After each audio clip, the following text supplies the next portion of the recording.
Hey everyone, and welcome to the three-episode podcast. Tonight we are, well, I guess last night we're recording this because we had some issues going live. But we are going to be starting our franchises episode, talking about science fiction franchises. This includes Star Trek, Star Wars, that kind of stuff. As usual, I am your host Justin, or as I'm known this at least this episode, Ensign J-Man. With us, we don't have Steve at the moment tonight, but he might be joining us later. With us, I have Ryan, who appears to be upside down for some reason. Oh, Steve. We have I said hello and she came out. Oh, a little poop eater. Nice. We have the purple Val. Hi, guess what my favorite color is? They can't now. They're going to be green. seeing this in 24 hours. Yeah, well, they got And we have John. So basically how I wanted to break this down was to talk about some of the best. So I have a list of the 20 greatest science fiction franchises. I don't know if you guys could probably figure out what's up on here as far as like number 1 through 20 or whatever. But I just want to let you know that Star Trek is number 2 and Star Wars is number 3 on this list. But What's number I guess 1? Dune? Stardate. Dune! I hope Dune becomes a franchise.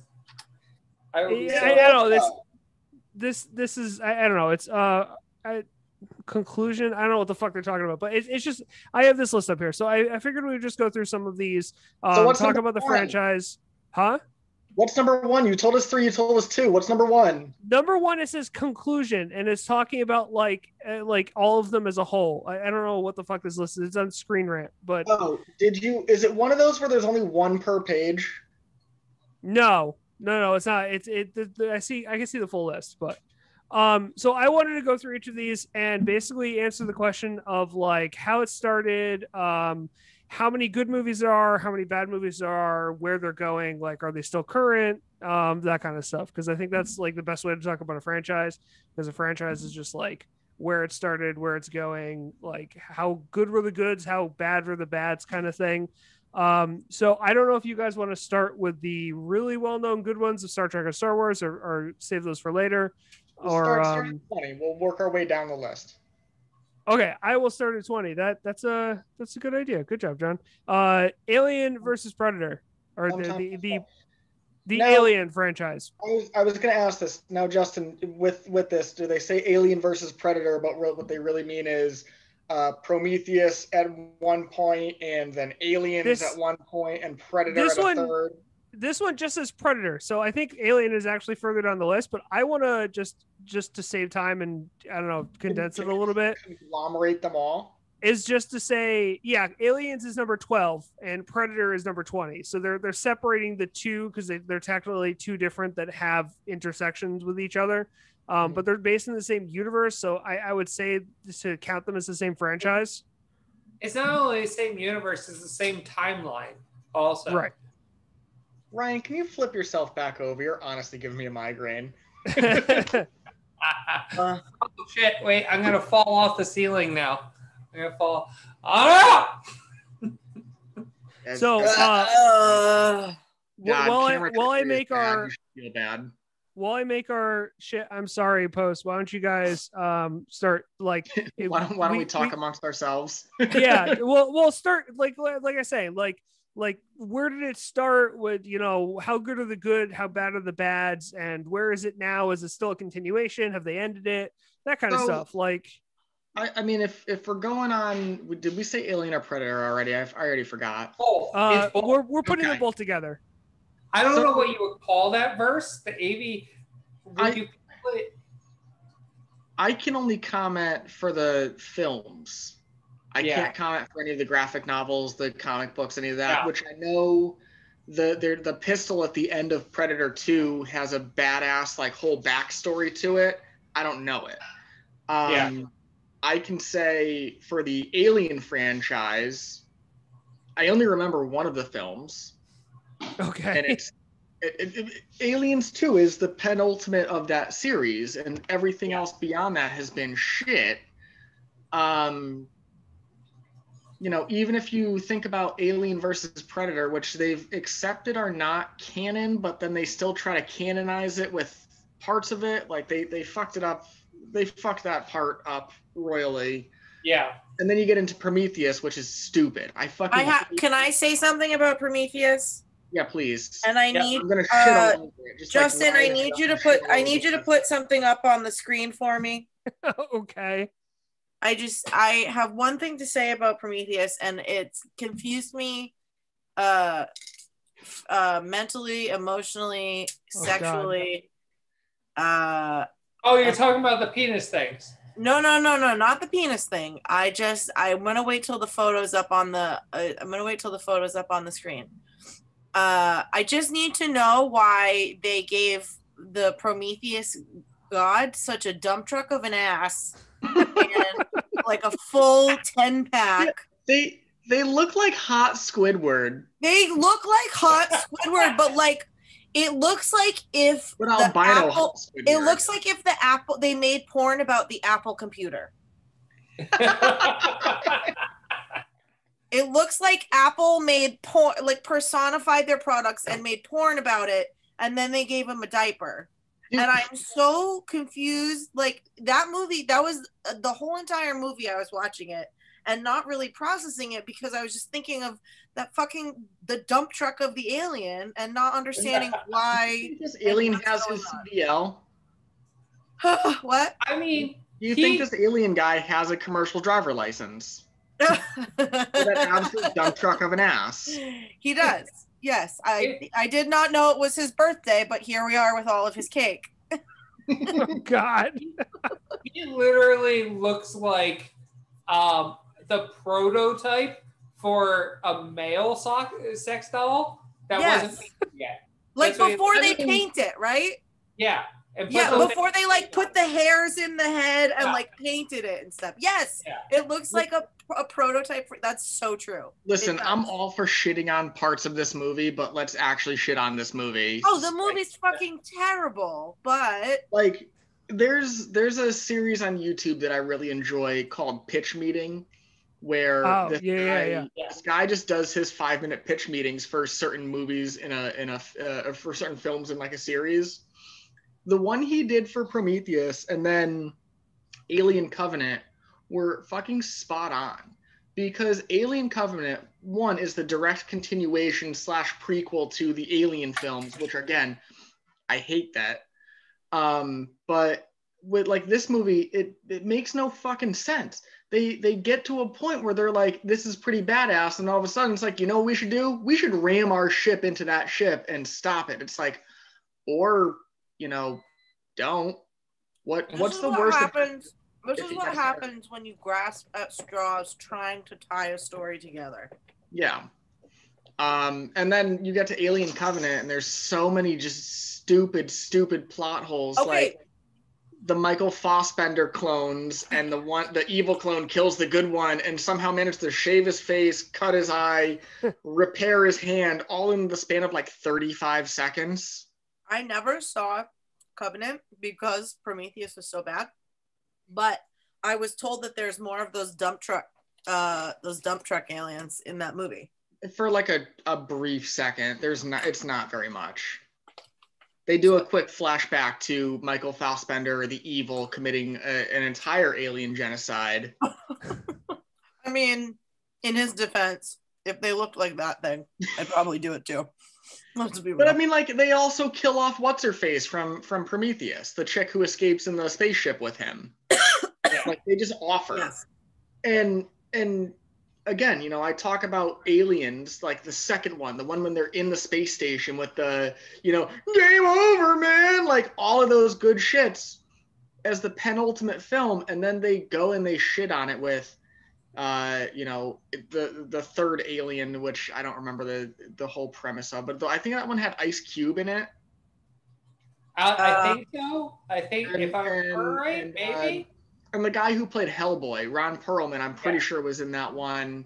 I might be blanking on a couple of them here, but like the Alien series, it's, in my opinion, one good film. Yes. Okay, I agree. So I'm drinking beer. Good. The first one's a good movie. The first one's not bad. Okay, so here's the thing. The first one is a good movie for a lot of different reasons. Practical effects are great, and you know how I feel about practical effects. Second of all, it's one of the first movies that had a female main character that wasn't.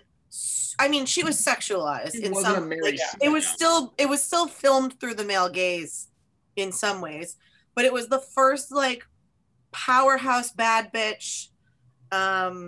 With a cat. You know what I mean? It wasn't like a Laura Croft where she's wearing like her areolas are hanging out while she's doing these action movies. It's like she's actually like wearing science stuff. I love that you don't use boobs. You're like her aerial.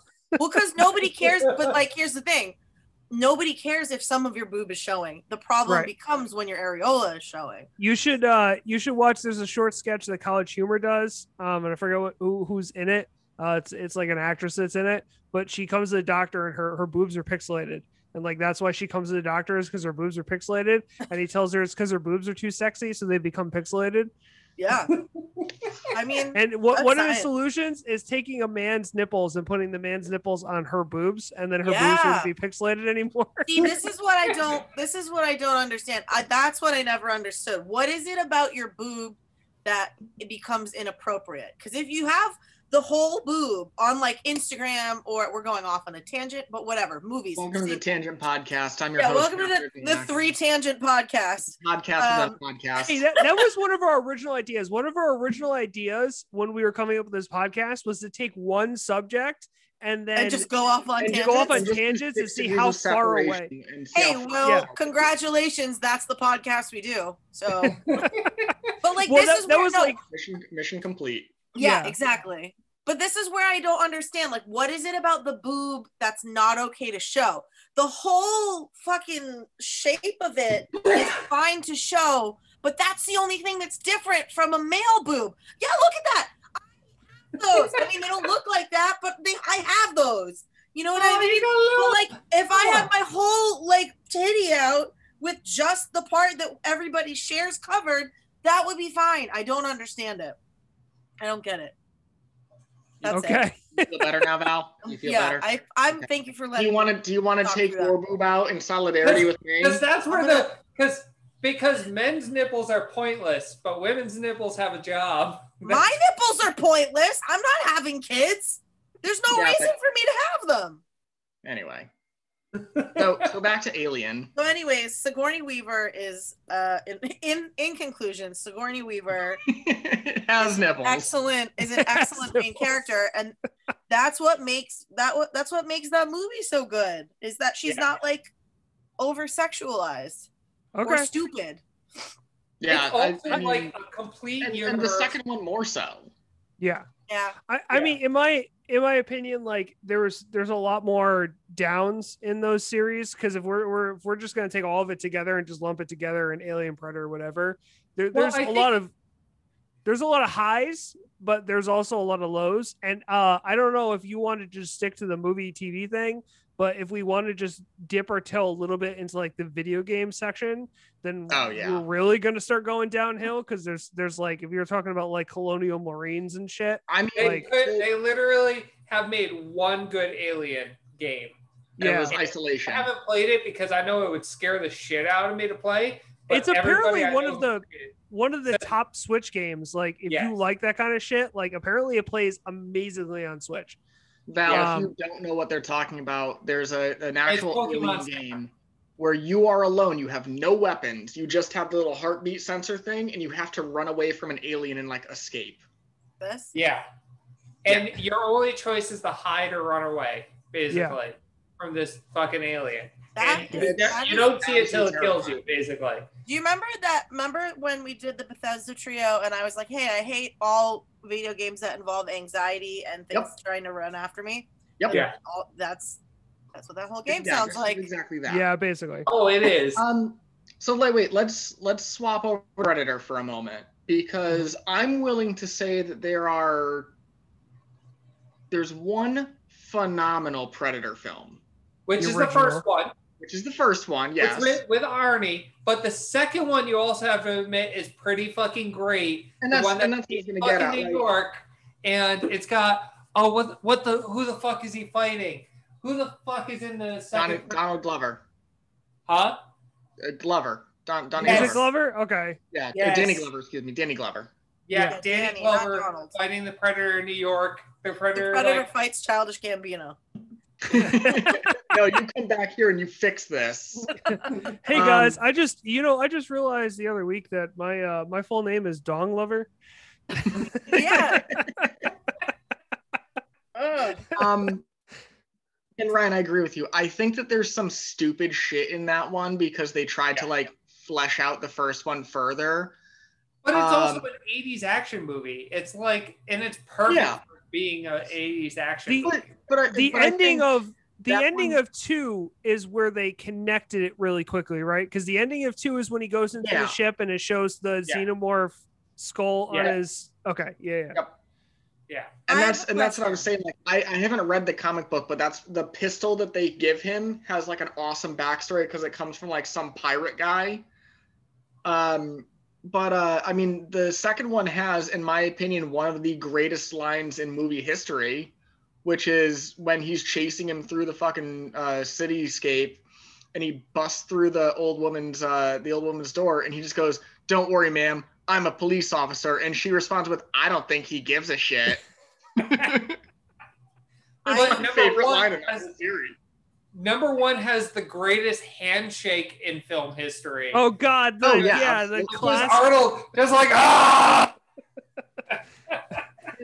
The first one is so good because like it's got all the 80s action stars, and then fucking what's his face went a little bit racist there towards it and had a psychic break, but like the behind the scenes story of that film getting made is chef's kiss because they all would go to the gym at like 2 a.m. and they would all try to out gym each other until they actually had to begin shooting.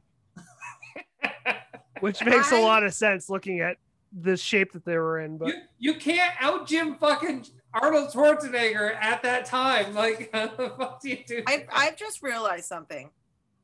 I've watched the Predator movies, and I also have a weird sexual attraction to the Predator, and I don't know why. Wow, Michael Skarsgård. And also, I also really have like a deep sexual attraction to Pennywise the clown. Yeah, so I need to know what it is about my brain that's attracted to like alien killing machines. I think I need to call my therapist. You need to watch Doctor Who if you haven't. I've tried. I can't get into it. I just don't like British people talking for a long time. It's not British aliens that are her kink. It's creepy aliens that have like. Are you kidding me? No, but it's like how creepy aliens that are like have like how many fucking power. bad guys are on Doctor Who that would seriously compete with like fucking Pennywise and. Seriously, I don't know what it is. I don't know what it. Maybe. But that's like not why I would watch a series though. Is the fucking. No, I know. I'm just saying. I just don't like listening to British people talk for a long period of time. It just hurts. That makes sense. Well, okay. So let's. I know we just lost all of England. I have a whole list to go through. So let's go into the next one. Let me make one last point on this. Sure. When they did the crossover, the Alien versus Predator, when I like 12-year-old me thought it was badass because, oh man, Predator's fighting Alien. 30-year-old me is just like, cool. It's a fucking PG-13 film that's awful, and I hate the main character and all this. Good. So then when Predators came out in like 2010, I think it was, with Brody, whatever, Jason Brody, I think it is. Adrian Brody, thank you. In the lead scene, and they actually recreated some of those scenes from the original Predator. Is that the one where they're dropped on the island? Yeah. They're dropped on the planet. That one was so bad, though. It was, but they did that in like an attempt to to rekindle the series. Every film after that has been worse. Yeah. Also, Adrian Brody as like a hunky action star, I can't get into it. He looks like I kind of can because I watched The Pianist way back when. He looks like Sam Neill. Also, anytime I think of Adrian Brody, I think of him being like the guy with special needs from The Village that like stabs that guy and that just was like him. is drooling in the chair. That's all I can think of. I can't think of him as anything else. Yeah, you're right. Anyway, okay, so next one is The Matrix. Hell yeah! Cave They're Rave. making Matrix 4. They're making. Oh my god, Cave Rave. No, I know it's currently in filming, but okay, so that's okay. So let's start off. Started with The Matrix. The Matrix is amazing. One of my favorite science fiction movies, hands down. Matrix 2 is like, okay, where are you guys going with this? Like, I can kind of get behind it. And then you go into Matrix 3 and you're like, what the fuck drug did I just take before watching this movie? It could have been so good. Oh, come on. It had some fucking awesome parts. Matrix 3 has one of the most has 2 badass scenes in it.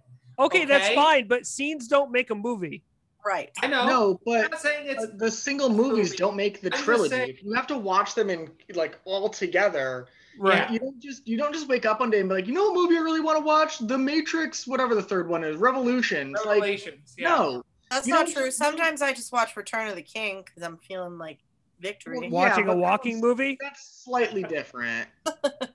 You want to watch a movie about walking? Sorry. All right, Dr. fucking Who over there. I know, Doctor Who. Oh my god. Okay, so wait a minute. I still don't understand the movie that they're what movie are they making now? Are they making like a prequel? The fourth Matrix. No, it's a follow-up. No one knows. Well, it's a fifth Matrix technically. Is Keanu on board? Yes. The entire so is what's her name? Trinity. I haven't heard about Lawrence Fishburne, but I have heard about Trinity. I know Trinity is on board for it too. Carrie-Anne Moss. Yeah. And Neil Patrick Harris is playing. Neil Patrick Harris is going to be in it. What? Is it a musical? There. Not that I know of. Can you imagine if they make The Matrix the musical? With my freeze ray, I can stop the world. But what exactly would be the storyline for this? Because where are they going to go? Lawrence Fishburne will not be in Matrix 4. Okay, that's fine. Because didn't his character die? Did he die? No. I thought he died. I don't know. Yeah. No, the third one ended on a really weird. That's what I'm saying. Like how did it end? They ended up rebooted the whole Matrix. They killed Smith. So basically, where are we gonna go from there, though? He confronts the machines, and the machines. He basically shuts down all the machines by sacrificing himself into the Matrix because that was what he was supposed to do all along. Basically, Neo sacrificed himself. Yeah, but that means it basically shut down the machines, but it also, because he made the choice for humanity to survive on their own instead of with the machines. So now they have to deal with a whole entire world's population waking up in their little pods? Maybe? I don't know. I haven't really seen that is the most crazy shit. I mean, no, they just started, like, they just announced the cast, is dead. Also, Trinity is dead. She died. I was going to say, didn't one of them die? Yeah, Trinity dies at the very end because they crashed with the ship and the thing goes into her and kills her. I got to watch this again, or maybe I do. Yeah. I haven't watched Revelations in a long time. I've watched one more recently than Revelations, but I got to watch all 3. Maybe I'll have to duct tape Devin to the couch.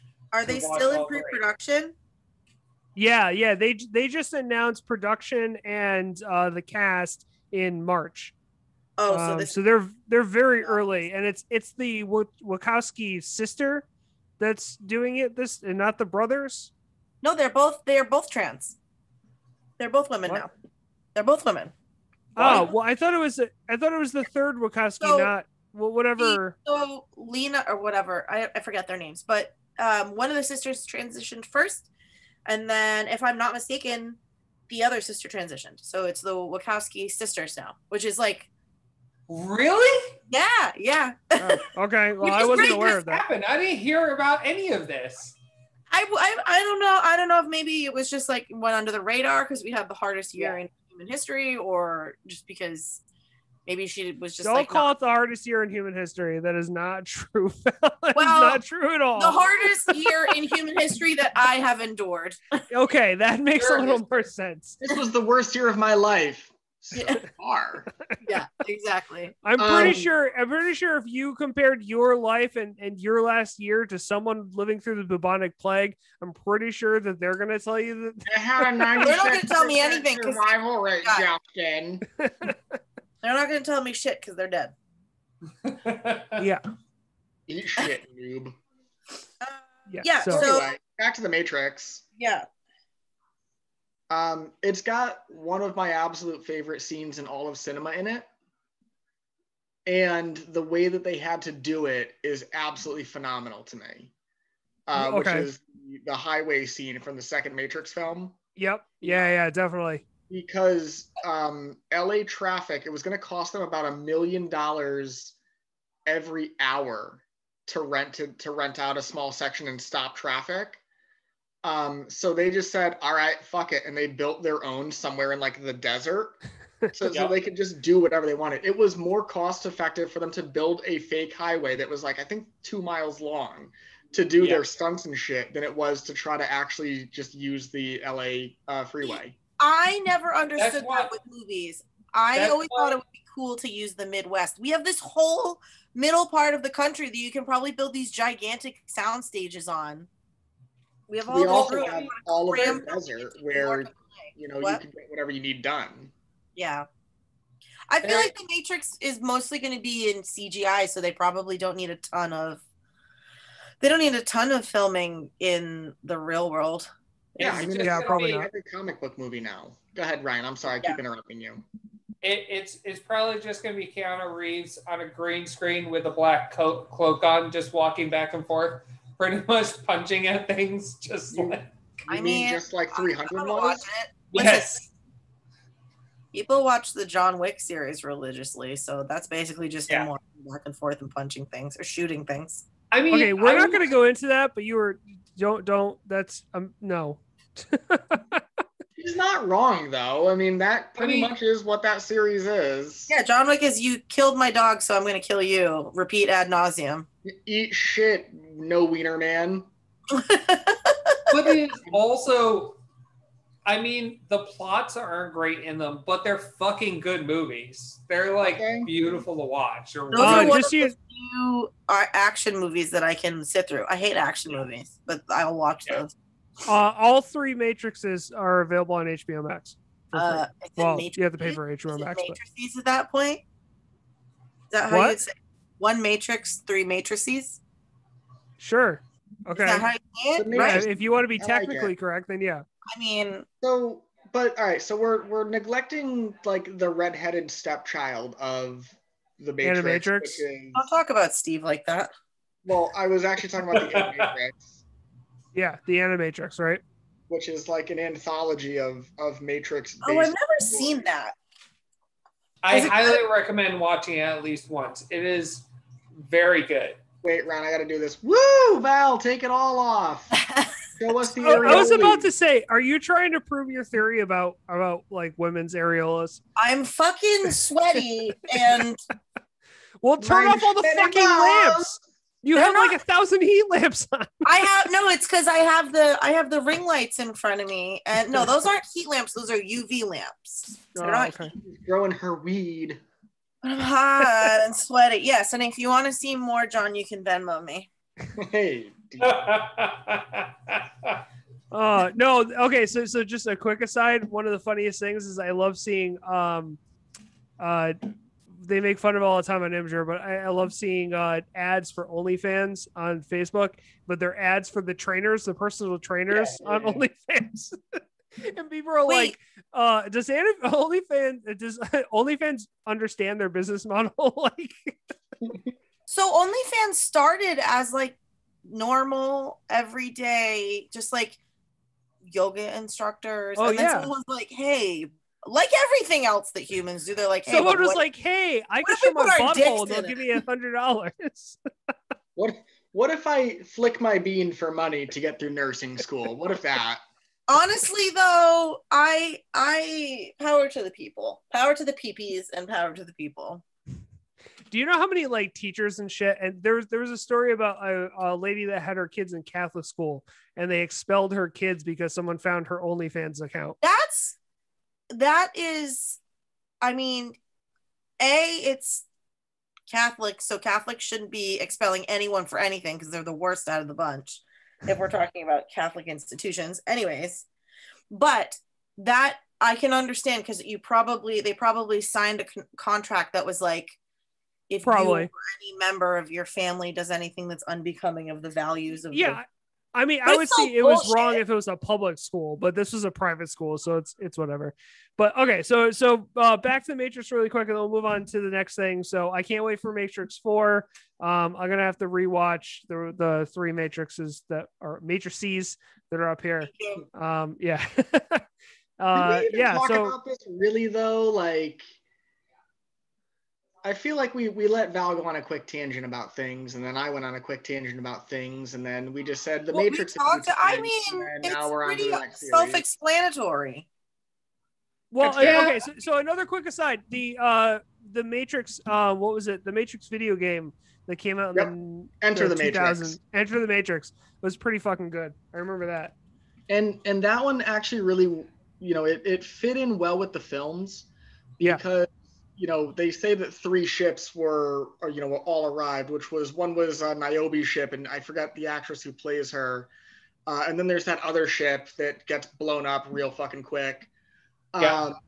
It's the story of those 2 ships looking for Neo and Morpheus in the game. So you get to play as 2 of the other characters, and it's awesome. 10 out of 10. I mean, maybe not at this point, but highly recommend. Go check it out.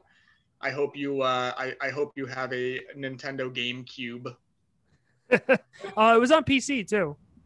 Yeah. Only 6 people have Nintendo GameCubes at this point. You would be surprised. I'm part of an Everything Nintendo Facebook group, and there's so many people on there that have every single Nintendo console. And there's people that are buying Wiis and GameCubes like now. Like there are people will post like, look, I just bought a GameCube. Just like as a piece of memorabilia. No, just as a thing to play because people like nostalgia and playing older games. Yeah, memorabilia as like a gotta catch them all. Well, memorabilia, I think always is put it on the shelf and don't touch it. These people buy it as playing it. Put it on the shelf and don't touch it. What do you think this new movie is going to be about? Let's just wait 3 months for them to actually give us an answer. Yeah, they're going to give us like a summary kind of thing. God damn it, John. God damn it, John. So John, just listen. Hold on a second. John just Venmo'd me $1. So give him the top. Val, give him the top. I'm not getting no areolas. No areolas. No, you know what you should do, Val? Go on Microsoft Paint and draw a boob and then send that to Ryan. I'm gonna find send her the picture that you photoshopped of me, like all 6 of them that you did. Oh, the turtle. All right. We'll get into this after. Justin, what's the you mean the one where it's Ryan, your face on the guy? Justin, what's the next series? Next franchise up is Mad Max. Yeah, I mean, 3 of the 4 are good. I mean, Fury Road there's a video game that's fine. There's a video game? Yeah, it's based on the most recent one. So I've only ever watched the first one in the series and the last one, which is Fury Road. And then they're making a new one too. When you say first one, which one are you referring to? The original Mad Max, like the first Mad Max. Like the one where he's still a police officer and all that? Yeah. Okay. Yeah, that's arguably like the most boring, but the most lore heavy for like where he comes from. Right. Road Warrior, which is the second one, is the one that everybody remembers Thunderdome is the one that has the most memorable lines that nobody's watched, and then Fury Road is the most recent one that is arguably, and a lot of people say is the best, but I think it's subjective. Right. I mean, as the most, it's really hard to compare something that came out in like the 80s, I think is when 1980 something is when the first one came out. 82, really... I think it was. It was actually, I think, or 79. I think it was Mel Gibson's first role. Or first starring role, excuse me. Right. No, I want the first one. John, I sent you a photo. I saw it. 1980. 1980 is the first one. Yeah. So it's really hard to compare something that came out in 1980 versus something that came out in 2015 that kind of relies on, I don't know, special effects and some of the things that they're able to do. So all right. I think I can argue that, because we hold such a high flame to the original 3 Star Wars films. Yeah.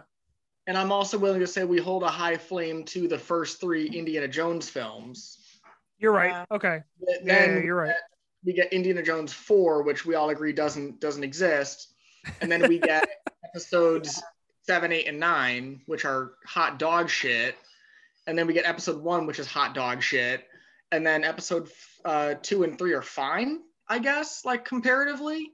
Right. So those are the same situation where you've got 20, 30 years of gap, but you still have some quality film to it. I gotta say, there's so many things that are in episode 1 that I kind of have a special place for it. I'm not saying it's a good movie at all, but I mean, like the pod racing scenes and then connecting that to the pod racing game, which is like one of my favorite racing games of all time. And like, yes, there's a lot of hot garbage that's in. We'll talk to Star Wars. I was just using that as a jumping point, though, because I don't personally like Mad Max 1. I find it boring as sin. Okay. But then I'll have to watch Mad Max 2 and 3.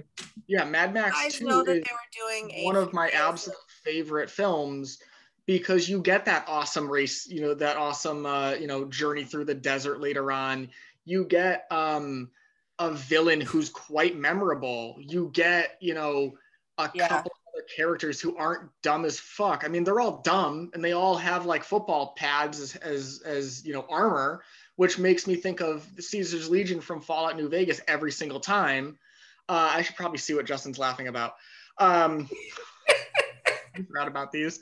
But then like you get onto Fury Road, and it's just like all of that dumb shit from before, it's still there. Hold on. But right. Can we talk about the Tina Turner wig that Mel Gibson was playing in what is it? Thunderdome? Is that what it is? Yep, that's the third one. That's the one that Tina Turner's the main bad guy in, or the main. Yeah. Everybody's wearing like cocaine-induced wigs, as if it's possible in the midst of a fucking sand planet to have hair gel. You mean Australia? that whole series takes place in Australia. But also they're doing a Furiosa spinoff, and that makes me happy. Yep. So I mean, again, like I said, 1 is least memorable, but it's lore heavy, and you get that. 2, most people find to be the penultimate. 3, the most amount of quotes or quotable lines from it. Like 2 men enter, 1 man leaves. And then Fury Road, which is the most new and the one that brought a lot of people into the series. That is the first Mad Max movie that I watched. That's why I say I think there's 2 really good ones. The first one is decent, and I don't particularly like Thunderdome, but I know a lot of people who do. Right. I'm gonna have to watch them. They're available somewhere. I'm pretty sure they are. I absolutely lost my shit. I remember the first time I watched the Fury Road, I absolutely lost my shit over like Imertan Joe's like harem of fat like mommy milker women. It was so unsettling. It was so Val, a pretty cool thing, or pretty cool Easter egg, is the guy who plays Immortan Joe is also the guy who plays the very first bad guy from the 1980s film. Yeah, he just died too, didn't he? Yeah, he did. He did do all right. That did happen. He took the Rainbow Bridge to a farm upstate.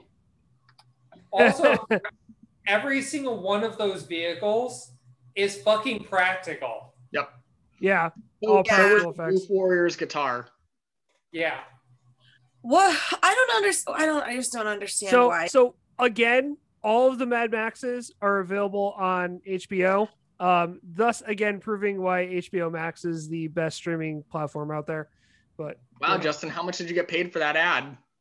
I didn't get paid for anything, but do you know how many awesome fucking shows and movies and great things are on fucking HBO Max? So at least I love HBO Max. I just watched The Leftovers. I binged the whole series in like 2 weeks. All of Mad TV. I'm currently watching all of Mad TV right now. I'm on season 2. Yeah. Hey, wait, can we go back to these fucking honky tit humans? What was the point of that? Mad Max had a harem, as you know, where the 4 women that escape with him were his like bride. No, not like the hot ones. I know. Like, I'm answering your question though. He would plow the hot ones, make them give a baby, and then they would hand the baby off to the fat one. Did you not notice they had just babies on their nipples, just sucking milk out of them? That was their whole. I was so disturbed by it. I was just mother's milk. Mother's milk. Oh my God.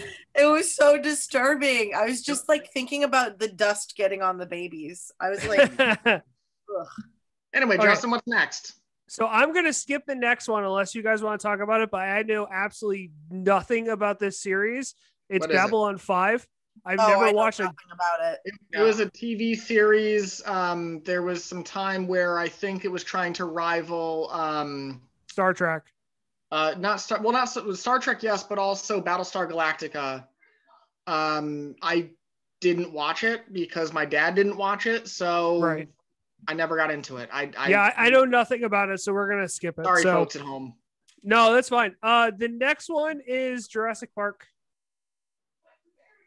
Does that really count as a sci-fi series, though? I mean, technically it's sci-fi, but unless you think that the science they're doing with the dinosaurs is real. Well, I know. Then otherwise, yes, it's fictional science. I think we can move past that and let's just talk about it. Of the 5 films, there's 2 good ones. Okay, the first one and then what other one? The second one. The second one. Okay. Yeah. The third one is boring. That's the most boring part of the whole series for me. That's the one where the kid lands on the island and they have to drag him out of retirement. I would argue I kind of like the third one. Like the amount that you hate the Lord of the Rings is the amount that I hate Jurassic Park 3. Okay. Yeah, it's annoying. I mean, it's definitely not like Spielberg level, like really great, but I mean, they still do very quality. I almost said the dragons. The dinosaurs look pretty good still. The plot isn't as great, but it does have one of the best scenes of fucking he falls asleep and then he wakes up and he looks over and the other guy has turned into a velociraptor and he looks over and he's like, what's wrong, Alan? Yeah, but then you get to 4, which like, hey, we open the park and here we go. And here we go, dinosaurs again. Here I go killing dinosaurs. But it's like they have all these weird broken plot points that go nowhere. Like right at the start, the 2 kids are like, I don't want our parents to get divorced, and they never talk about it. Yeah, it never comes up as a thing. Yeah, I know. They shit on the assistant so hard the entire film to the point where she then gets mauled by the little fucking flappy flaps and then just eaten by a goddamn, amphisaur, whatever the fuck it was. Like, yeah. And then they just do dumb shit the whole time. Like they all woke up that morning and drank their dumb bitch juice and then just did the stupidest plans possible and didn't listen to the one person who made any fucking sense. Can we talk about the next one after that and how bad that was? That's like one of my least favorite franchise movies. That movie was just so fucking bad. Oh God! You mean the end where it's like, oh, she's a clone? No fucking shit. And also, why was her storyline even part of this fucking movie? Yeah. Oh wait, she thinks she's one of the dinosaurs. She's one of the dinosaurs because she's a fucking clone. Yeah, okay. She lets them go because she feels for them, because she feels a part of them. God fucking damn it. Yeah. God. I hope the next movie just fucking jumps the shark and she could talk. The next movie is going to be just like what was it? Episode 7 was to episode 1 of Star Wars. It's literally going to be the second Jurassic Park movie, but because they've already turned around and said that it's going to be based in LA. It's going to be the dinosaurs in a city. Oh yeah. Yeah. So it's literally number 2. Could be pretty badass though, Justin. That like it could be. I'm not saying it's bad. Like I have not seen a trailer. I've not. We talk shit about the Godzilla films, like not in a totally bad way, but like in the sense of like, oh, they only care about the fucking humans and we just want to watch giant kaijus fight each other, which is true. I wouldn't mind. Like I love the end of Lost World. I would love to have like a solid more time of that. Are you kidding me? The fucking T-Rex like walking around the neighborhood? Like I could have watched an hour of that. I love the part in the 1998 Godzilla film with what's his face fucking Ferris Bueller. Yeah. When the shitty one that takes not technically a Godzilla movie, but the not a Godzilla film. I love the there's a name for Madison Square Garden. And all the baby Godzillas are there. Like I would have loved a whole film of those things getting out and spawning even further. But, like if that was Lost World, that would have been perfect for me. So the fact that they're doing this, I have a little bit of hope. But the fact that they're doing this, I have a lot of dread. I am a slut for anything that involves dinosaurs. You're also a slut for like Lost, Gumdrops. I think you said at one point. Justin, you've got the soundboard. You can play them all at some point for us. Yeah, that's great though. The only thing is it's not that many fucking dinosaurs either. There's like 14 dinosaurs at the end of that fucking movie that escape, and it's pretty much only singular one, so they're not going to reproduce. So it's basically like they get down. I mean. It could be just a movie of like, hey, I guess dinosaurs back on the menu, boys, and they fucking go and kill the fucking dinosaurs. It's not even going to be that big of a deal. Although I do hope there's a scene where the U.S. military just pull up in a tank and just go, and just fucking take out the T-Rex or something like that. But I mean, like, I guess it should properly be like, the T-Rex runs down the street and there's a cop car and the cop gets out of the car with a shotgun, goes, all right, bang, and shoots the fucking T-Rex and dies. Do you remember the safari guy from Jumanji, like the original Jumanji? Yeah. I would genuinely love a film of that guy, like that specific guy. Yeah, how he became that guy. Crikey! We got ourselves dinosaurs in LA! And then like he just starts like running around with his fucking elephant gun, like hunting them. I would piss myself laughing. Okay. So that's Jurassic Park. Let's move on to the next one, which is the Terminator series, which we should have, as far as like bad movies, we should have a good decent amount to talk about. It has the same pattern. There's 3 good ones. 1 good, 2 good, and then shit. Like, what's your third? So 1 and 2, again, amazing. Right. I like the one that the fourth one they did, Salvation, with Christian Bale in it. Yeah. You like that one? Well, let me explain. I like the scenes from Terminator 1 of the war. Yeah. Okay. I'm one of those people, I wanted to see more of the war. And with Salvation, I got exactly that. I got war. I got a war film that happened to take place with Terminators. Okay, that's understandable. It doesn't I actually paid to see this one in theaters too, so that's part of the reason why I kind of like it more. I got expanded Terminator models that weren't just stupid and dumb. I didn't like the TX from Terminator 3 that could just melt itself and like create weapons and whatnot. Like, sure, whatever. But we already had a better version of that and a cooler version of that in 2. Genesis was awful. Nobody likes Genesis. Dark Fate just shit on the series.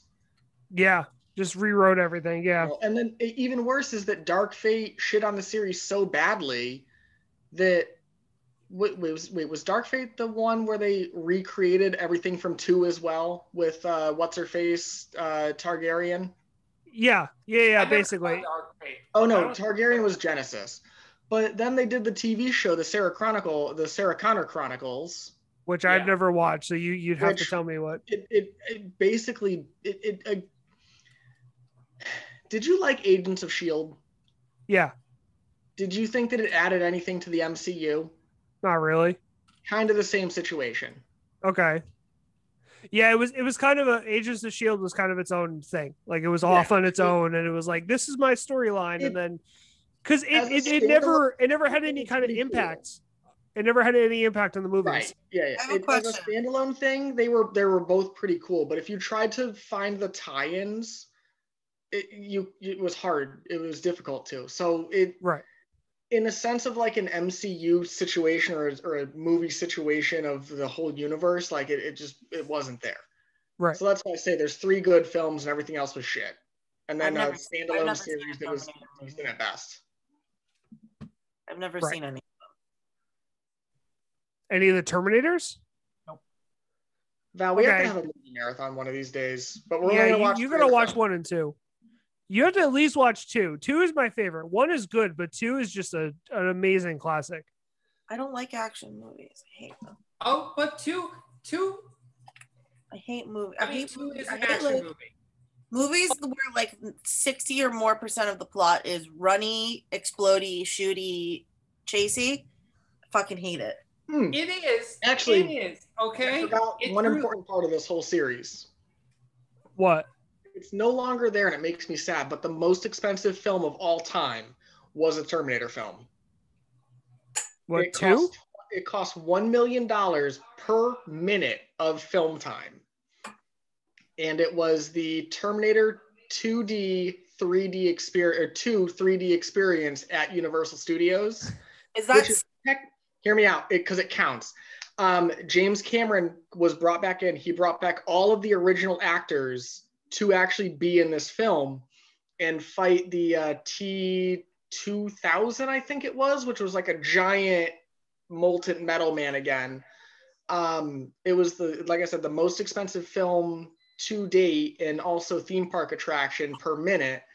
And it was basically a slight addition to Terminator 2, like right after the fact, because Arnie comes back in time, saves him again, and then sends him back in time afterwards. So there's 3.5 or 3 plus a attraction that are amazing, and everything else is shit. Okay. Do you have anything to add, Ray? The only way I would sell you Terminator 2 is by saying it's got really great scenes of one, like the Terminator itself, the bad Terminator in the movie is fucking amazing. It's really cool, the design of it and everything. As far as it's already saving a kid again, but the kid's got like spunk, and that kid's fucking great. Also, he's not really saving a kid in any other one. Huh? In the first film, he's saving Sarah, and she's like 25, 26. No, I'm saying in other movies, he saves kids. Oh, gotcha. All the time. Yeah. Like Kindergarten Cop and shit like that. Yep, that's fair. Boys have a penis and girls have a vagina. Oh my God. And then they all start laughing and he goes like this. It is not a tumor. Val, the other great thing about 2 or Terminator 2 specifically is the actor who plays the bad guy, the bad robot dude. he actually tried to do robot-like mannerisms for his thing. So like he walks very rigidly. The other great thing is he'll turn his eyes and then he'll turn his head, but keep his eyes locked on whatever he was looking at. Oh, like this? Yeah. He was extremely good. Yeah. He was very good. He'd turn his eyes to something first, like a camera, and then turn his head to... Oh, ready? Like this. Ready? Okay, hold on. Ready? Exactly like that. Yeah. Look like a robot. Did you ever see Wayne's World? Yeah. He was in Wayne's World. He pulled Wayne over in the car and he got out and he said, "Have you seen this kid?" I saw that movie. It was a thing in Wayne's World. Wayne gets pulled. I think it's either Wayne's World or Wayne's World 2, but he gets pulled over and he's on a motorcycle and he comes up to the car and he says, "Have you seen this kid?" And he holds up a picture of John Connor and Wayne looks at the camera and he goes, "Ah," and then he drives away. Anyway, what's next on the agenda there, Justin? So I want you to tell me what you think this franchise is. It is the longest running film franchise in the world. Are we in the single digits yet? We're on 15. Jesus Christ. We're gonna skip a couple. I have no fucking clue. Is it a brand? Is it a name I should know? Yes. Wait. Is it sci-fi? Yes. Is it American? Brian, you should definitely know this. Is it Doctor Who? No. What is it? Star Trek? Godzilla. Wait. Give me, I wasn't thinking of Godzilla. Yeah. As a sci-fi franchise. That's why. What else would it be, Ryan? It's been in continuous production since 1954. I was thinking like space sci-fi. That's why. But I mean, like Star Trek, Star Wars and shit. 1968, I believe, was the first Star Trek, Ryan. So you've lost place. Yeah. No. Godzilla also has a lot of space shit in it with Ghidorah and the aliens that come and make like Mecha Godzillas and shit. There's a lot of fucking cosmic fuckery happening in Godzilla. The only problem, like the only problem, and it's not even a problem I have with the series, is just that I'm lazy and I just want English dubs. I just want bad English dubbed classic Godzilla films so that I can fall asleep watching giant monster mash battles and with terrible sound effects like which is absolutely how Godzilla sounds. No, wait, Ryan, can you recognize this? That's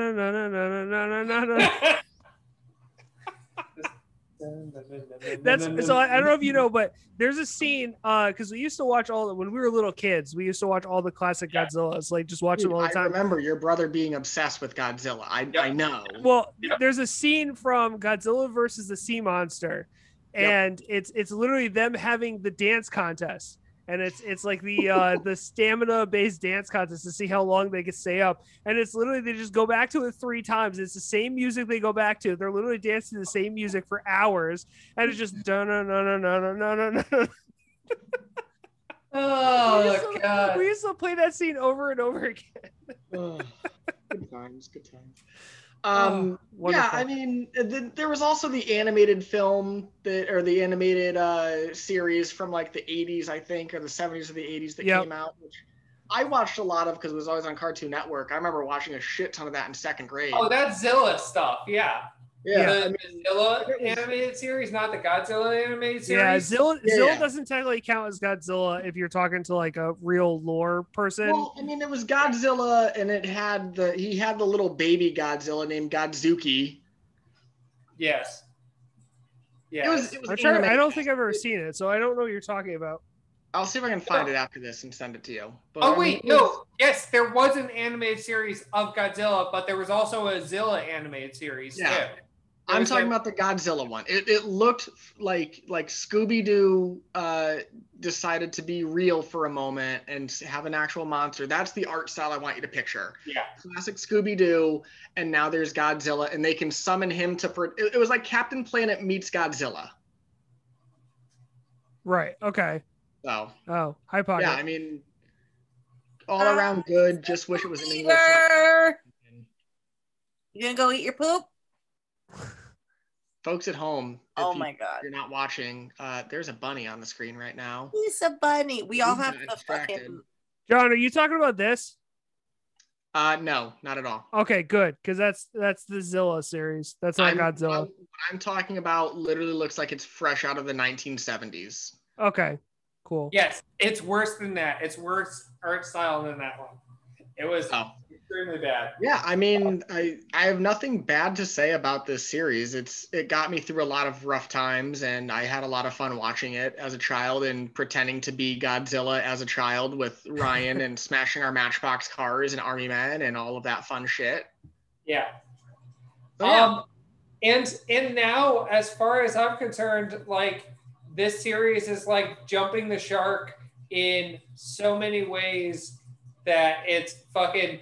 It just like the last one, Kong vs. Godzilla, just felt like one of the old ones. It just felt like a fucking not Tosa. Oh God. Let him fight.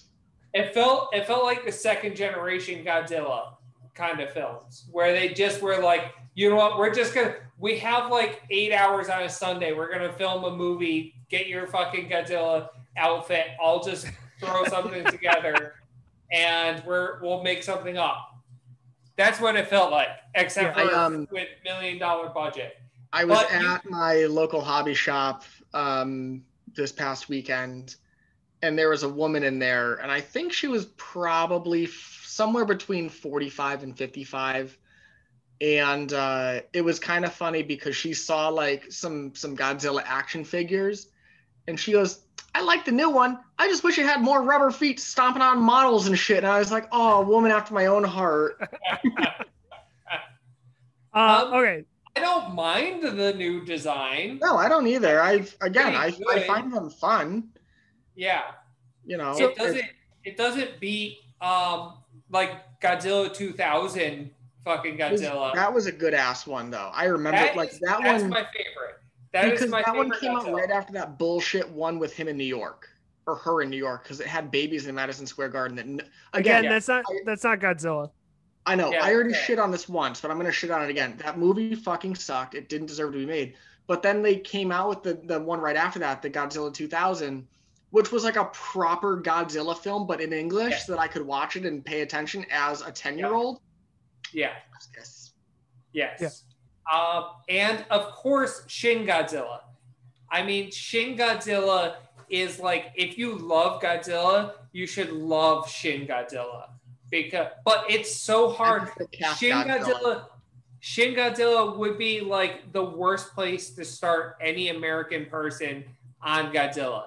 It would definitely be. It's so hard to really like get it, especially the styling of Godzilla in Shin Godzilla is just like, oh yeah, he just starts out as like this like half fish semen creature that looks like he's got balls on his neck, and that's Godzilla. Yeah, that's Godzilla.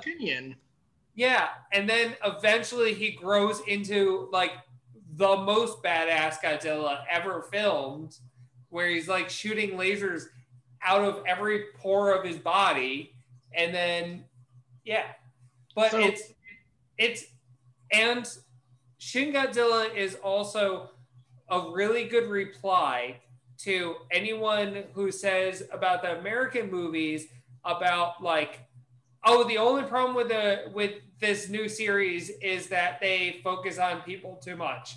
It's like, no, they focus on people incorrectly is what they do, because Shin Godzilla focuses on people as the main part of it, but it's correctly because they're focusing on Godzilla, and it's also telling a good story that has mostly to do with Godzilla, whereas the American, the new series is just like, oh, we're just gonna fuck around, and yeah, it's got shit to do with Godzilla, but you know, we're also gonna have our relationships and shit. No, it's like Godzilla is a force of nature. He's coming to kill you. He's coming to destroy everything. That's your focus. Your focus isn't on fucking your wife. Your focus is on anything else. It's not on finding your family. Fuck your child. We don't give a shit. There's monsters beating the shit out of each other. Yes. So before we move on, folks at home, all of these films are on HBO Max. I can tell you that wholeheartedly. Yep. Well, if you're on Netflix, don't try to watch those dumbass 3 anime Godzilla films. They're awful. I sat through them for you. Don't do it. Don't do it. Don't do it. Justin, what's next? Get HBO Max. Watch the shit on HBO Max. HBO Max has so much fucking shit. Just get it. Okay, so this is what I'm gonna do because we're only on yourselves and watch the original Godzilla. The original, not the Americanized original, not anything else. The black and white. That one. So we're only on 13. And I want to get to Star Trek and Star Wars because I know we're gonna have a bunch on that, and then we have 3 recommendations. So this is what I'm gonna do. I'm gonna rattle these off. I'm gonna go down the list. I'm gonna give you guys like a minute just for any kind of remarks you have on the franchise, and I just want a score of like good, bad kind of thing. Just really quick, good, bad. So number 13, The X-Files. Absolutely yes. Yes. I fucking love The X-Files. Okay, I knew The X-Files would be something that Val, like, that would be right up Val's alley. Like, I mean, Val also like wants to fuck the Mothman, so of course she wants to watch this. Listen, hold on, wait a minute. The X-Files did sexualize aliens way too much. Hold on. Have you ever seen the Mothman statue? Yep. Yes. Didn't Mueller get pregnant with an alien baby at one point? Look at the back of the Mothman statue. He has giant dump truck butt cheeks. There's no need for it. So 12 is Aliens, which we already covered. 11 is Back to the Future, which I'll say doesn't have a bad film. I love all 3 of those films. Yeah, I would say that too. I mean, one and 2 are better than 3, but 3's not bad. So 3's not bad. Yeah, right. 3 is the weakest. 1 is the best. 2 is in the middle. Oh, see, I think 2 might be my favorite. Yeah. 2 is great. You know, it spawned a lot of just fun chatter. I'm with you guys. I don't think there's a bad film in the trio. I think there's a weakest film in the trio, but doesn't mean it's bad. An A- is still an A.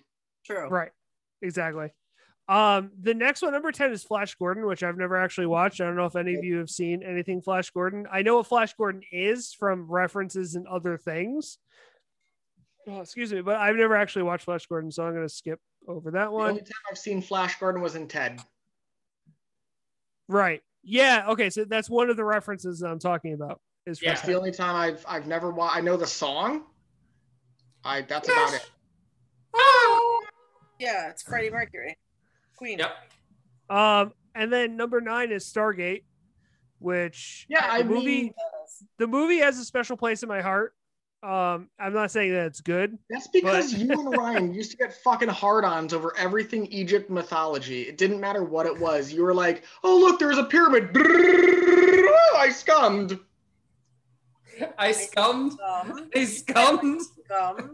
Yeah, you were too young to come at that point, so you say you're scum. You made a fucking bad tree smell. I've never watched the series all the way through. I know the series is regarded as really good. The series, just like with everything, there's good episodes and bad episodes. I don't have anything really bad to say about it other than that they use the fucking P90 as like an assault rifle and it's a literal short range weapon at best. Right. But again, I mean, I think that the series has a lot of high points. There's a lot of cool characters. Atlantis is possibly some of the best, according to my friends. It's some of the best Stargate lore and action in all of the series. So, okay, cool. Number 8 is Planet of the Apes. Are we including the bullshit one? Yeah. Fuck. Planet of the Apes is. There's only one really good Planet of the Apes movie. You're right. That's the first one that was ever made. Dave Franco. Yeah. Huh? I said you're right, and it stars Dave Franco. No, fuck that shit. No, it's the original Charlton Heston is on a planet, and the lady wants to fuck him. I came across a video last night on YouTube that I was going to try to share at the end of this, but I'm going to talk about it now real quick. It was all about people who take classic works and re-edit them to a different style. Somebody took the original Planet of the Apes that you're just talking about and made it a 24-minute Twilight Zone episode. What? And I want to find this so badly. Cool. So number 7 is, again, one that I don't, it's something that I've meant to watch. Maybe I don't know if I'd ever actually make time for it, but Battlestar Galactica. It's good. It's just a matter of, I haven't watched it in so long that maybe it was nostalgia that I'm thinking about, but I mean, just like with Babylon earlier, right. ESG was good. If you wanted an alternative to Star Wars at the time, I highly recommend it. It's some good fucking sci-fi out there. Okay. Yeah, I guess the show didn't last long, partly due to legal disputes over its similarities to Star Wars. Yep. Okay. And then they did a redo recently, which is the one that has been on the Sci-Fi Channel a lot. It's good. I never myself watched a ton of it, but Robot Chicken did a whole bunch of funny bits about it and all that. Yeah. So yeah, that's mainly where I know that from. Yep. Number 6 is Doctor Who, which is self-explanatory. Like, I have a TARDIS on my arm. Whatever. When did the first Doctor Who come out, Justin? 1989. Has it really only been that little? Yeah. Oh. Wait, I thought Doctor Who started in like the 60s. Oh, sorry, that was that was the original. 1963 is the original. Okay, I'm talking about the new. I'm talking about like the new. Oh. Okay. Well, that's the 1963 to 1989, and then 2005 is the new one. Okay, that's what I was trying to get at, because yeah, I knew that it was an old series, which is partially why I never got into like the original stuff. That's why Godzilla has the longest continuous, because it's longest continuous. Yeah. But the older Doctor Who's are great if you like old TV. The new Doctor Who's are amazing. I haven't watched, again, I tell people this and I try and make it like, I haven't watched since Jodie took over, but it's not because she took over. It's just because at that point in time I was watching other things. I just haven't gone back to it. And then you had a child named Chalupa Batman. Right. I haven't gone back. I haven't watched the Jodie season or seasons. I don't remember if she has 1 or 2 now. She's done well, apparently, from the people that I know that were in. Sorry, yeah, that's what I meant. You got a big one here. But yeah, she's done very well. As the Doctor, people have responded very well to her. I think that this is the last season with her, and then somebody else is taking over. But yeah, again, it's usually how long they last. Is usually around 2 to 3 seasons, unless you're Chris Eccleston and then you have disputes and everyone like me wishes you lasted longer. Huh? Didn't he also hate being the Doctor? He hated being the Doctor because of what came with being the Doctor. It wasn't the character itself. It was the things that around it, the expectations around it. That's a whole thing. But everyone says that Tennant is their favorite. I love Tennant, but I love Smith. Fucking hate Tennant. You hate Tennant? Hate him so much. I hate him so much. I hate him as an actor, though. Oh. So I can't get into him as the Doctor. I liked Matt Smith. He's the reason I started watching Doctor Who. And also he was the least shitty person to watch on screen. And then the old guy who took over after him, Capaldi. I watched all of his, and I was kind of enthralled during it. But again, as much as I shit on Doctor Who, like those are the only 2 Doctors I can actually sit through and like pay attention to.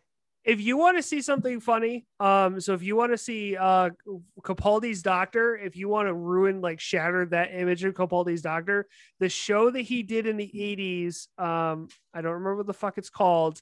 I think I saw that it's on Hulu though, or not Hulu, HBO Max. I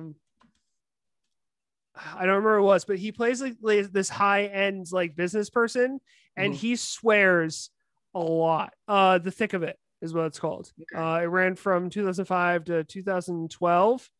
It is on Hulu, but he swears a lot, and he says it's such a raunchy, like, I don't know, if you ever want to ruin your image of Capaldi as a Doctor, just a friend of Ryan and I's actually went to, I think he was like in Britain a while ago, and just happened to be in a pub as Peter Capaldi was in there. So we took a picture with him, and he's like the most chill dude outside of working. So yeah, I mean, for it. Yeah. So What's next? Let's see. Next, number 5 is Twilight Zone. I mean, everybody remembers the colonial woman on the wing of the plane. It's still the reason I hate flying, but every time I think about that scene, I laugh about it, and also the monkey man. Do you guys remember the episode where the guy falls in love with the robot girl, the robot lady? And when he's on like Mars and they are able to come rescue him because his prison time is over, and he's like, "You gotta leave her behind." It's like, "No, but I love her." So they shoot her in the face and like, "You gotta come now." No. I still pronounce robot like robot because he says he's not a robot.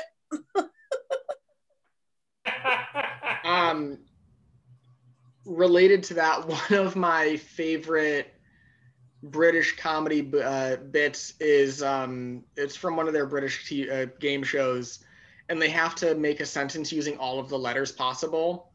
And so Jimmy Carr comes up with putting Smotsy's tubes on Kitty's legs make them walk like tiny robots. And I think about that every single time now that I think back to that. Yeah. So Twilight Zone is great. We're getting closer. The Outer Limits, which I've never seen, that was number 4. I don't know. I guess it's an anthology series, kind of like Twilight Zone. It's compared to Twilight Zone. Yeah. And then number 3 is Star Wars. So we've arrived at Star Wars. So we'll talk about Star Wars first, then we'll talk about Star Trek really quick, and then we'll get into recommendations. I think Star Wars, regardless of whatever this link says, I think Star Wars has done more for itself in its time than Star Trek has. And what I mean by that is we initially started with you guys, there's always going to be disagreements. Oh, absolutely. I don't know why they're compared to one another. But I remember seeing Star Wars Episode 4, which at the time wasn't called Episode 4, with my dad at age 6 at the Strand Theater in Seymour, Connecticut on a Friday night. That was one of my first memories of a movie on the big screen. Granted, Space Jam was at the same theater, but that's beside the point. So I have such a fond memory of spaceships flying over the screen and being terrified of Darth Vader from a young age. And then, I remember not being able to pay attention past the Battle of Hoth. I remember, not watching. Basically, I would just fuck off after that battle because I didn't care anymore. We would rent The Empire Strikes Back all the time from the library in Seymour, just so I could watch that battle and then fuck off and do other things. I remember loving the opening bits for Return of the Jedi and then fucking off for 45 minutes until the very end with the space battle. Really hard time watching a movie, John. I was a kid. Of course, I didn't have a good time watching films. Now 10 films, 12 films, excuse me, I'm willing to say half of them are good to decent. Yeah. And the ones I'm willing to say are good to decent: Rogue One, 4, 5, 6, 2 and 3. That's the 6. Clone Wars Solo, they're fine. Clone Wars ended up becoming the first 3 episodes of the series, which is some of the best Star Wars TV show ever. And that includes Mandalorian. Now they've got the Bad Batch that aired today. We've got the Mandalorian. Yeah, it came out today. It's an 120-minute episode. Oh, Bad Batch? Yeah, I watched it. I watched the first episode. It was fucking awesome. Don't say anything. I haven't watched it yet. It was good. That's all I'm going to say. We got Mandalorian. We got Star Wars Rebels. We got all of these great things that did nothing but expand lore. We got the Genndy Tartakovsky 2002 animated Clone Wars from way back when, that they aired in 15, it was 3-minute intervals over the span of 3 weeks way back as kids. Like, all of these things just make me so happy to be a Star Wars fan. Every time anyone talks about the anime, back before I really understood what they were talking about, when people were like, "Oh, the Clone Wars," I thought it was that original thing, original the original cell shaded kind of really cool 3-minute, like you said, the burst one, the short one. But no, it became the secondary thing, and I like that first thing. I didn't get pulled into this Clone Wars animated show, or I tried to get pulled into the other one with the kid that was Rebels with Rebels. Yeah.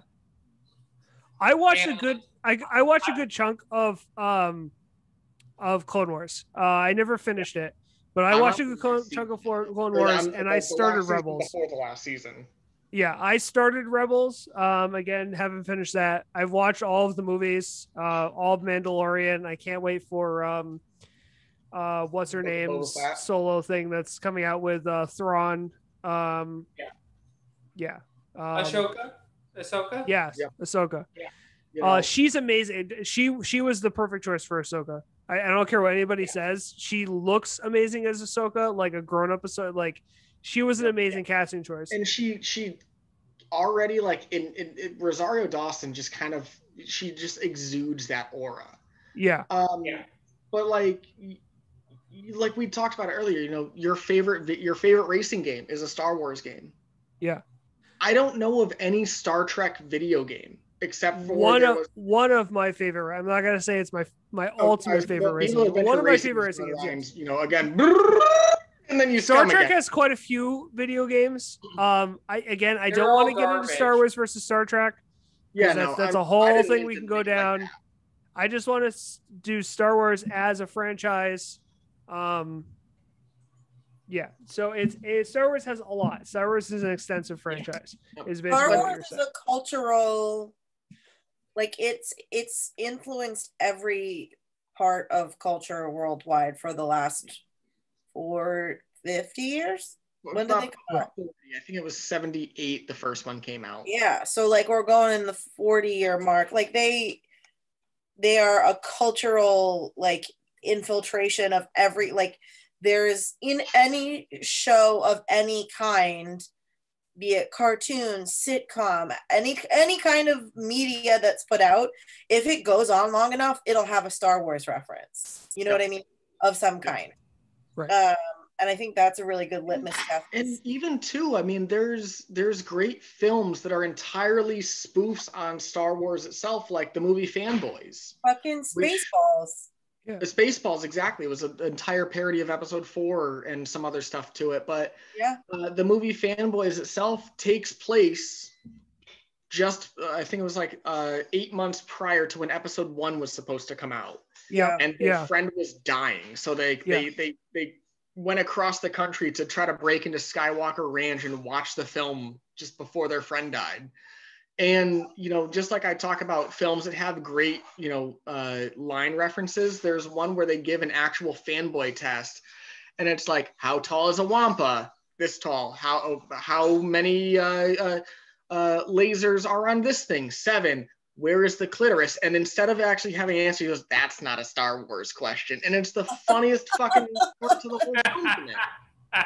They get help from William Shatner at a Star Trek convention.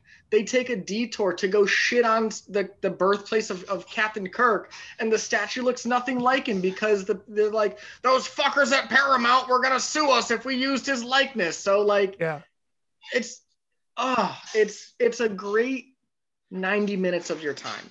Yeah. Right. But I mean that I think so. Going back to just the infiltration of Star Wars, the same could be said about Star Trek. I think there's Star Trek has more content if you're talking minutes, actual content, quantity of content. Star Trek far surpasses Star Wars. What I've never understood about the comparison of the two, obviously I get why it happens, but I feel like that would be the equivalent of comparing the Lord of the Rings movies to the Harry Potter movies. Yes, they both involve magic and wizards and fantastical animals and stuff like that, but they're so fucking different that I never understood where like the rival, where like one in Harry Potter, they have a lot more ways to get around. They don't have to fucking walk everywhere. Okay, well, yeah, okay. The reason why they have to walk, I guess. Well, what I'm saying is, I don't. We get it. You're gonna scum later. Fine. I don't Well, yeah. Here, the thing about Harry Potter is, when they need a ride, the ride usually comes instead of having to walk for years at a time. I don't understand. I've read the fucking Lord of the Rings books through multiple times. How'd you not fall asleep? And I don't understand why those birds didn't just bring them all the way. The birds brought them part of the way. Shit to do multiple times. That's a question they can't answer. It's no. I don't care how great of an author he is. Those are some of the most boring. Oh my god, I love those books. Hey, those are my favorite. I mean, that's those books. Right now. Let's shit on Star Trek for a moment before we go to recommendation time. Sure. So we're about to shit on Star Trek, babe. It's gonna happen. No, why do we need to? You're not shitting on Star Trek. This is my point, though. This is my point. This is why I brought it up in the first place. Why do we need to shit on one in order to validate another? Because it's one of the biggest rivalries. It's one of the biggest rivalries in pop culture. It's the hard taco versus soft taco debate. Why can't you just every time? I like both. But if it comes down to the debate of which one I like better, I'm going to say Star Trek. All right. So Ryan, I completely am in your boat. I feel like you should be able to like both. Oh, I like both. That's not the problem. Why is the problem is which one you like better? Why is the Star Trek one higher? What? On the list? On your arm. The Star Trek one's a little bit higher. Is it because you like Star Trek a little more? It's just how it looks. Oh, it's just how your arm looks. Yeah. I was like, do you like Star Trek like a little bit more? Yeah. Now you're just flexing. Weird farmer stand. It's not about liking one over the other. It's about when it comes down to the debate, because the debate always happens. They're just, I don't know. And as far as like comparable, as far as like stories and stuff like that, it's really not. Star Trek is about like our future and about like where the human race can go if like we work together. And there's a lot different themes, separating them. Star Trek is all like high tech and, human, well, not wars, but I don't know. It's not the same. They're not the same. Stories. Star Trek is human stories, and Star Wars is a hero's journey. Yes. But also, I think the other way to think of it is that Star Wars continuously builds off of a main branch. Right. Whereas Star Trek Star Trek has these separate ships that are going out to do their thing. Now Picard is doing random shit with Data and whoever. It's not all based off of ships either, but it's. Yeah, I have always said I like the two series for very different. Like I like Star Trek because it is okay. So if you want to use if you want to use the tree analogy, fine. Star Wars is a tree with a bunch of different branches. Star Trek is a snow globe where there's a universe that encompasses everything, and then all the little dots inside are it's literally an entire universe that's being, whereas Star Wars is just like, oh, this planet, okay, we're going to use these 10 planets, and that's where everything's going to be based. I think so. I kind of also the music is called Jizz. That too. Star Wars does an amazing job of being an opera, being an operatic function. There you go. This giant moving like, for lack of a better word. And Star Trek is a ska band. I really should like, but just don't. No, well, so like, no, Star Wars is like this giant, like behemoth with all these moving pieces that dances so beautifully around one another. But I also really, I really like the minutia of Star Trek. I've always really liked the fact that like you could, it's like you're just stopping. You just like flip a page. It's like a bunch of short. It's like if you want a big, huge novel that's gonna blow your mind, watch Star Wars. If you want like a series of short stories that are all going to be really cool, and you like watch Star Trek, like, flip to a book and like, oh, I want to read, you know, a story that's maybe like a few pages long, but it's still going to be really cool about this random thing. That's I forget the exact quote from Futurama, but it's when Fry is talking to Leonard Nimoy, and he goes, "Mr. Nimoy, I'd like to talk to you about something." And he goes, "Oh, I've done so many things in my life. Are you talking about my book?" And he goes, "No, there was like 79 episodes, like 32 good ones." And he goes, "Oh, come on now. I don't know what you're talking about." Like, I get it. There's a following for it. I personally have zero attachment to anything that isn't the 3 Chris Pine films, and even then, those aren't that great. I've never seen them. The first one's great. The first one is awesome. They're also making a new one that's supposed to be like extremely dark.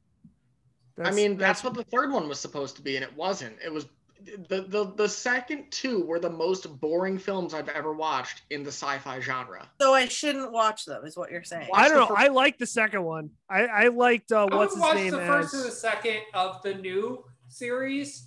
The third one you could really leave off. It's forgettable. Watch some episodes of TNG, maybe like later episodes, because that's really an anthology. And then my personal favorite, I love Next Generation, but Ryan knows that Voyager has a special place. Watch the first season of TNG. It's where they really establish the weird shit that they can get away with. Where can I watch a ton of Star Trek though? Netflix. Netflix has a ton of Star Trek. Yeah, it has all of Star Trek, if I remember right. Watch the first season of TNG. It includes the episode where there is like a virus. Data fucks.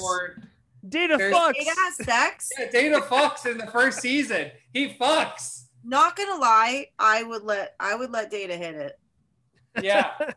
You really need to watch also, there is a YouTube channel, I'm not sure if they still even do it anymore, called Day Job Orchestra, and they have very good voiceovers of Star Trek. So really let's come back to the thing at hand. How much is good and how much is not? I don't think that that's an objective thing. Of Star Wars, I would say the 4, 5, and 6, 3. Well, let's say, as far as films are concerned, I would say 4 good ones, 2 okay ones, and then the rest are just boring crap. Yep. And then the TV series are great. My favorite one will always be the one where they have to go back in time to San Francisco to save the fucking whales, because it is literally Star Trek or Star. I thought we were talking about Star Wars. I was talking about Star Wars movies. Star Trek. I figured we had talked Star Wars enough. Okay, Star Trek movies. If you're talking about Star Trek movies, I would say 4. Again, maybe 4 good ones, 3 good ones. The Back in Time one is number 2, I'm pretty sure. That's the second Star Trek movie. Is the Back in Time one the one where they got the Captain Picard gift with a Tommy gun? No. That's an episode. No, this is original Star Trek movie. This is the one with the whale where, like Ryan said, they have to go back in time and grab the whale. Home? I believe it's Star Trek Journey Home is what it is. So the plot is they voyage home. They find a missing satellite, and the missing satellite has like this. Oh, it's the 4th movie. Yeah, it's the 4th movie. The missing satellite tells them, "Hey, bad shit happens on Earth." So they go back to Earth, and they're like, "Oh, we got to go back in time to go back on Earth because this message is actually coming from whales. Whales are from outer space." What? What? That's cool. Yeah, so they have to go back and find they have to go back and find 2 whales because they all died because humanity killed them back before we became a super society, basically, in the future Star Trek super society. Yeah, all right. The whales died, so they have to go back in time to get the whales. How many are good? How many are bad? How many are That's so subjective. There's 10 in total. Yeah. Including the new ones. There's 10 in total.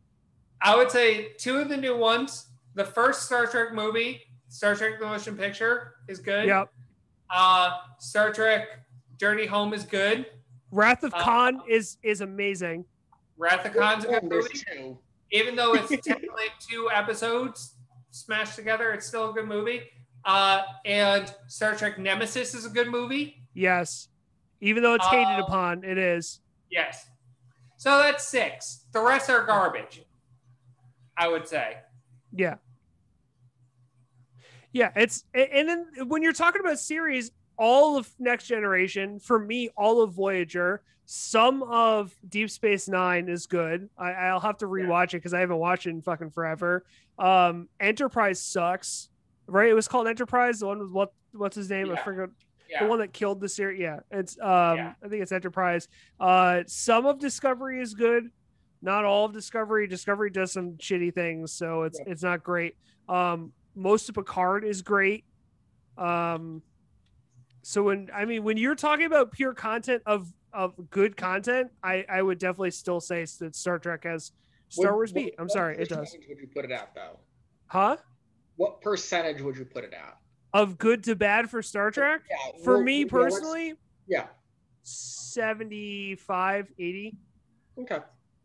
That's fair because I honestly think about the same for Star Wars. I think that there's bad episodes of like Clone Wars and Rebels, but I don't think that it detracts overall. I think that there's 6 good films, which automatically gives it 50%.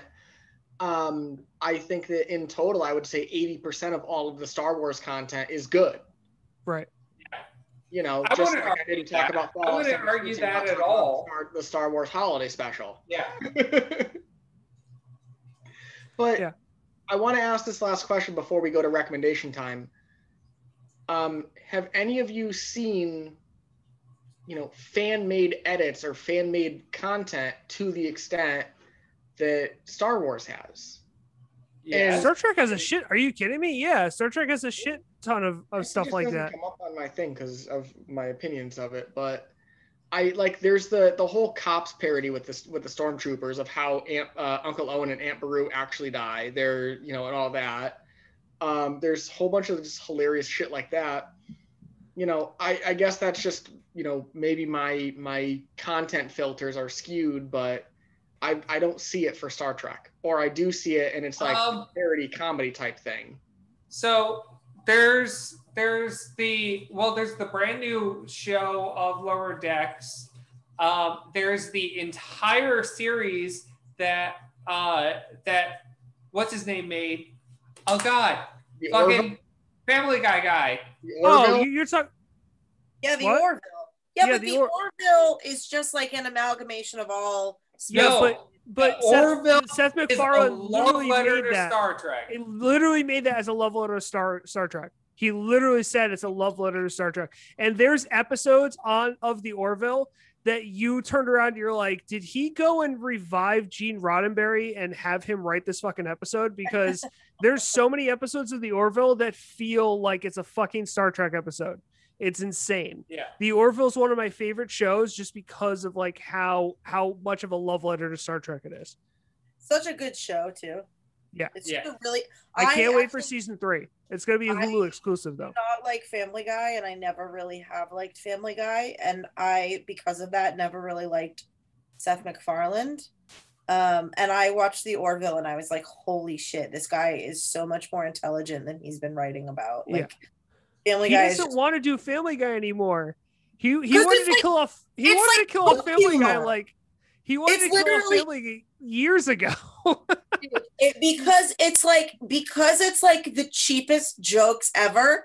It's just like, oh, we'll do this like quasi edgy joke about fucking sexual harassment, and then a fart joke, and then he literally phones it in nowadays. So they love it. If you watch current seasons, like he literally phones it in. Like the jokes are just like, ha ha ha. Like, yeah, but it doesn't matter because America's stupid, and they'll be like, I want to watch 80. And not for nothing, like we're talking about franchises right now, so this is going to be a nice aside. But like, The Simpsons does the same fucking thing. Yeah. The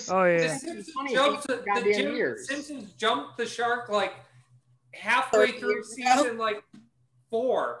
I'm willing to say 18 years ago was the last time I chuckled at The Simpsons. Yeah.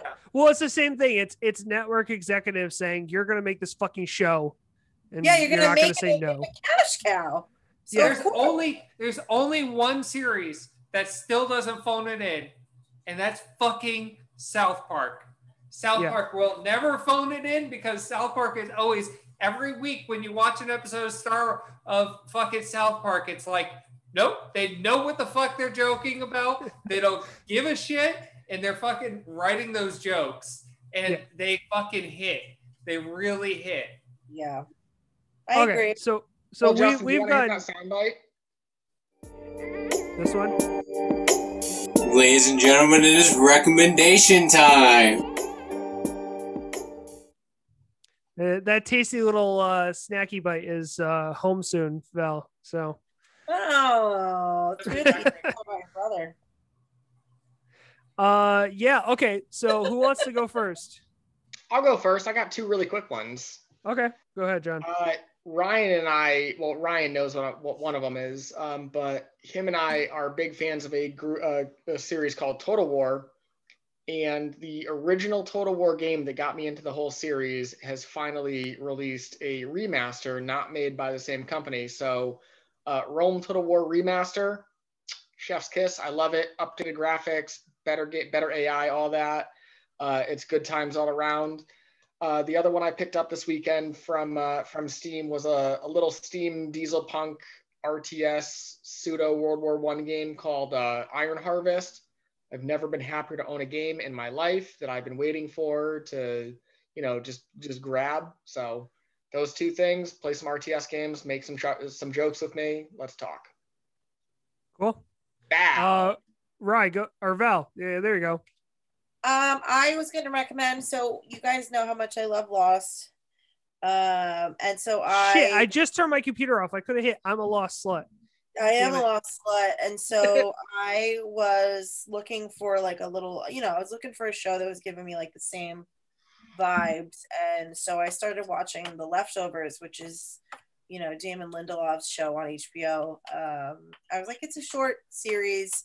I never watched it because it's that show about like, for those of you who haven't seen it, it's a show about this like event happens and they don't really know what happened. They think like 2% of the population of the world suddenly disappears, suddenly without a trace. And it's the beginning of the show takes place after this event happens. And like, it examines like, how people have reacted to it, that have lost someone, that have lost lots of people, how people react from a scientific standpoint, how people react from an emotional standpoint, religious extremism that has come out of it. And I was hesitant to watch it for a long time because I was like, it's never going to be as good as Lost. But because we just went through a really crazy year where there was like this incredibly divisive, great sense of loss that went through the entire world,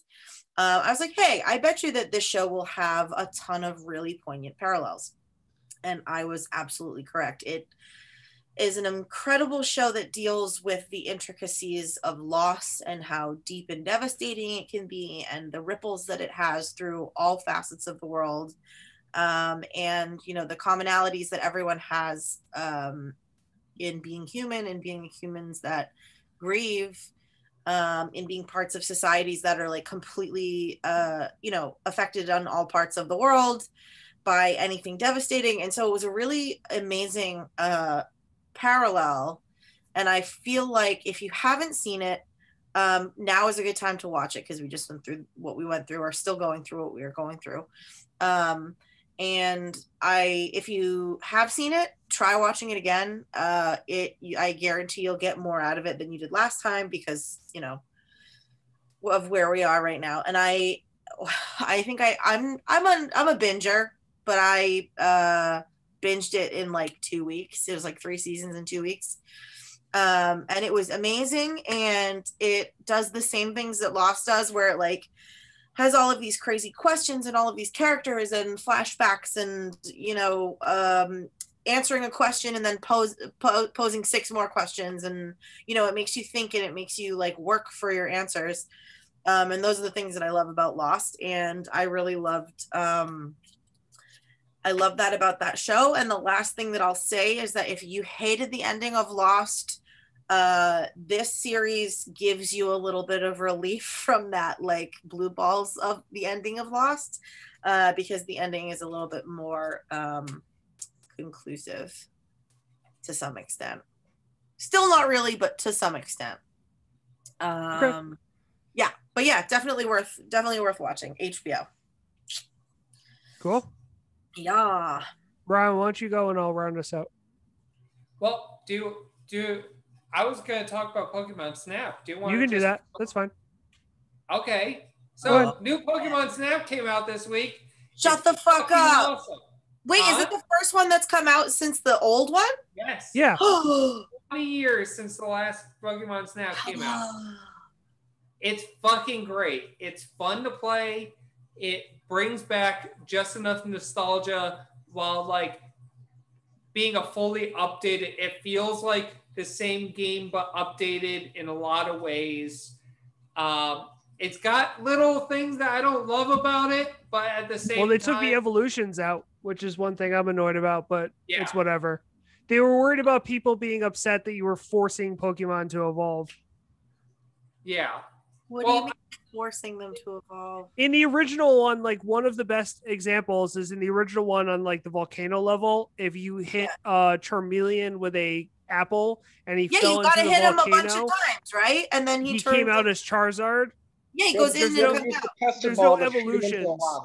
Yeah, there's no evolutions in this one. There's no forced evolution because I guess they were worried about people being upset that you were forcing Pokemon to evolve. I feel like in this one, in a lot of ways, you're not allowed to be violent towards the Pokemon. They're like, don't be mean to the Pokemon. Yeah. They won't respond to you. But wait a minute.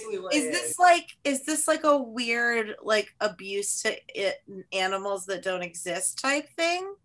I don't know. So. Apparently, I was reading something. They took it out because they were worried that people are going to be upset because not because of like PETA kind of thing, but because in the show and in Pokemon lore, you don't force Pokemon to evolve. It's very much about like if a Pokemon wants to evolve, they'll evolve. So the fact that you're forcing them to evolve is kind of like against the whole like Pokemon lore. Like natural Pokemon story kind of thing. So yeah, but that was part of the fun of Pokemon Snap was like, did you know that like if you go here and you do this many times? Oh no, there's still a lot of that. Oh, there's a shit ton of that. That's they haven't taken that out. Okay. Yeah, there's a lot of puzzles that they haven't taken that out, and there's 215 Pokemon in this, so like, so there's a lot. Yeah, I mean, the core game is still like, all right, if I do this, this, and this to make the Pokemon go over here, and then I fucking turn the other Pokemon around, are they gonna do something? And it's fun. It's getting frustrating. The more you play it, the more you're like stuck waiting to get to the next like wave of going through kind of thing, because they do this weird thing where it's like there's, I think overall so far I've unlocked 12 stages maybe, something like that. Yeah. And that includes all the Illuminati Pokemon stages. Illumina? I like calling them Illuminati. I like it. It makes it more interesting. And plus, they're like runes. There's runes and glowing Pokemon. It's Illuminati. So it's pretty great. They do it like you earn points for your photos, and the more points that you get builds up your levels. And every time you build up a level, it completely changes what Pokemon are out in when you're going through a level and what they're doing and stuff like that. So it keeps it interesting. It keeps trying to like, every time I got kind of bored, like it was a roller coaster for me, whereas like, it was like, okay, this is fun. Okay, I'm getting kind of bored. Oh, cool. No, now there's something new and interesting to do. Oh, cool. This is kind of fun. I'm getting kind of bored. Oh, like that's the whole loop of the whole game so far.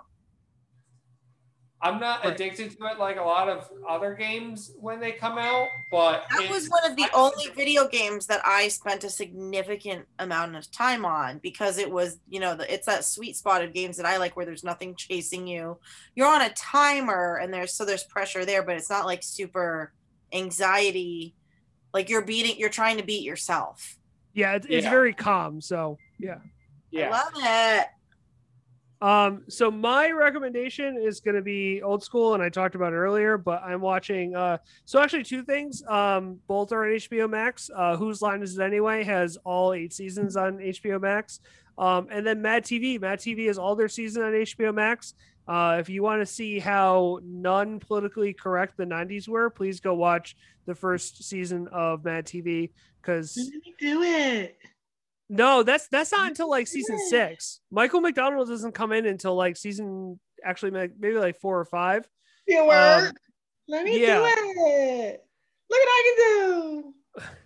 But like there's an example. There's a skit and it's a valedictorian giving a speech, and all of her quotes are from like really horrible people, and she starts off her speech with a quote from Hitler.